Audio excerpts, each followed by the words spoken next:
দেখো সরাসরি স্ক্রিনে তোমরা এই মুহূর্তে ক্লাস 9-এর থার্ড সামেটিভ অর্থাৎ ফাইনাল পরীক্ষার ইংলিশের কোশ্চেনটা দেখতে পাচ্ছ। দেখো প্রথমে তোমাদের একটা সিনের প্যাসেজ রয়েছে, যেখান থেকে কিন্তু প্রশ্ন করা আছে। খুব ভালো করে তোমরা কিন্তু সিনের প্যাসেজটা পড়বে, তারপরে কিন্তু প্রশ্নগুলো শুরু করবে। এদের ঠিক দ্য কারেক্ট আনসার, প্রশ্নের মান 1 করে 1 × 2 = 2। তারপর হচ্ছে তোমাদের ট্রু ফলস, প্রশ্নের মান রয়েছে 2 করে 2 × 3 = 6। ভালো করে দেখে নাও।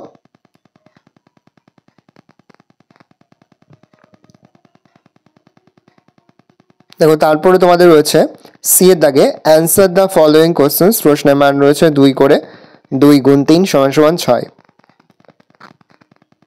তারপর রয়েছে 2 এর দাগে read the poem carefully and answer the following questions, খুব ভালো করে পোয়েমের প্যাসেজটা পড়বে, তারপরে কিন্তু প্রশ্নগুলো শুরু করবে।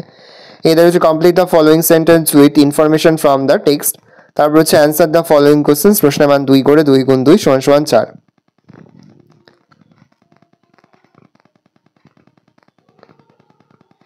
তারপর দেখো তোমাদের 3 দাগে একটা আনসিনের প্যাসেজ রয়েছে, এখান থেকে কিন্তু প্রশ্ন করা হচ্ছে। খুব ভালো করে তোমরা কিন্তু আনসিনের প্যাসেজটা পড়ে নেবে, তারপরে কিন্তু প্রশ্ন উত্তরগুলো শুরু করবে। দেখো এর দাগে রয়েছে tick the correct answer from the given alternative, প্রশ্নের মান 1 করে 1 × 6 = 6। ভালো করে দেখে নাও।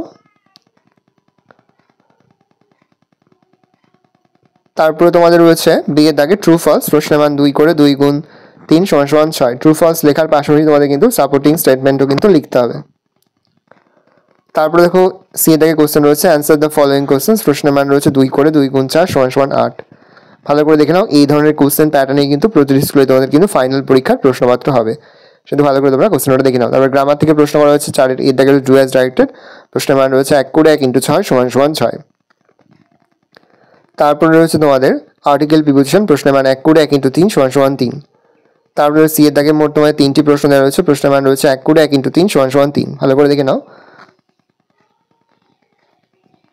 তারপরে তোমাদের ডি এর দাগে মোট তোমাদের আনসিনের প্যাসেজ 4টি প্রশ্ন রয়েছে, প্রশ্নের মান 2 করে 2 × 4 = 8। তারপরে তোমাদের গ্রামার থেকে প্রশ্ন করা হয়েছে সেকশন সিতে। প্রথম রয়েছে প্যারাগ্রাফ রাইটিং, তারপর হচ্ছে রিপোর্ট রাইটিং, তারপর হচ্ছে আরও একটা প্যারাগ্রাফ রাইটিং, আর দিয়ে রয়েছে একটা লেটার রাইটিং। এই রয়েছে টোটাল তোমাদের ক্লাস 9-এর ফাইনাল পরীক্ষার ইংলিশের প্রশ্নপত্র। ভালো করে দেখে নাও প্রশ্নপত্রটা।